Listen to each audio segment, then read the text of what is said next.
What a day. I know it's Monday, but this has to make you smile just a little bit. Beautiful blue sky on the Providence Skycam here, and that's just what we've been looking at all day long. Happy Monday, you guys. I hope you're having a good start to the week. Hopefully, again, this helps out a little bit, brings a smile to your face as you step outside.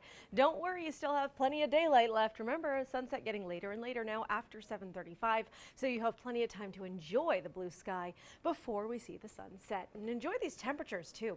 We're way above average for this time of year, really across the board, with temperatures should be in the mid-60s, most of us in the upper 60s and low to mid-70s at this point. Providence, for example, at 74 degrees, Smithfield 73, 67 in Westerly, Newport, you're at 68 right now, and hey, New Bedford, you've got 71 degrees on the board with that sun coming down. And just a reminder, I just said this a couple of minutes ago, but in case you're just tuning in, first of all, welcome. Second of all, the sun this time of year is roughly equivalent to what we would get in August, so keep that in mind if you're going outside.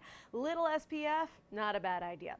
As we wake up tomorrow morning, we are waking up to temperatures hovering right around 50 degrees. That's where our lows are going to be, but then the sun comes right back out and temperatures get a nice boost and end up very similar to what we have today. A little bit cooler for the coast, temperatures in the low to mid 60s. Newport, for example, I'm going to put you at 64 for your high tomorrow, 63 in Westerly, looking at 69 in New Bedford, and 73 degrees in Providence. The further inland you go, generally speaking, tomorrow, the warmer you're going to get. Now, another factor of tomorrow's forecast, I think today overall will be a nicer day when it comes down to it, partly because even though the temperatures are nice and we wake up to sun, we end up with a windy second half of the day, especially with gusts getting into the upper teens, 20s, and I wouldn't be shocked to see some of those numbers hit the 30s tomorrow. Now, considering how dry it's been overall, not including this weekend, but the overall pattern has been very dry. It's going to be windy. Humidity will be low tomorrow. There is an elevated fire risk across southern New England. How can we help with this? Well, it's all coming down to common sense, right? Things like be careful with open flames. Don't burn on a day where we have an elevated fire risk. Don't toss cigarette butts out the window. Shouldn't be doing that anyway, but I'm just saying, especially a bad idea as you look at a day like tomorrow. If you are out and about, if you have a couple days off, maybe you're camping or barbecuing with your friends, really keep an eye on those flames and don't leave them until they're out. And of course, again, make sure fire is completely out, no matter what time of year it is, not just on days when we have that elevated risk. So those little things we can do to help out. All right, taking a look at satellite and radar, not much to look at here at home, but the next piece of our forecast actually comes from an area of low pressure that's currently wreaking havoc on parts of the upper Midwest.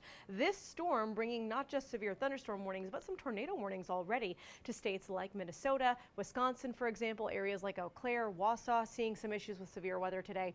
And you can see with the National Weather Services, or the SPCs rather, the Storm Prediction Center's convective outlook, that we do have that moderate risk, that red bullseye here, just across parts of Minnesota and Wisconsin. That's where there's especially volatile severe weather forecast today. So if you have friends and family in that area, make sure you give them a call. Now, we are not looking at severe weather, but it is the same system that comes for us Wednesday. But here's the thing, as it heads east, it really loses a lot of steam, especially when it comes to the moisture. We are going to see some spotty showers as we go from really late tomorrow night. I'm talking very close to midnight into Wednesday morning. We could see a couple of drips and drops. But as you can see here on Futurecast, as we get through the day on Wednesday, clouds decrease, and it's once again going to be windy, but not a bad day overall. Temperatures in the low 70s. Again, it's not my favorite day of the week. Honestly, I kind of think that has to go to today, but it's not going to be miserable. Couple showers in the morning, and then we're out of the rain and eventually out of the clouds as well. Thursday looks pretty good. Temperatures back to where they should be, really, in the mid 60s,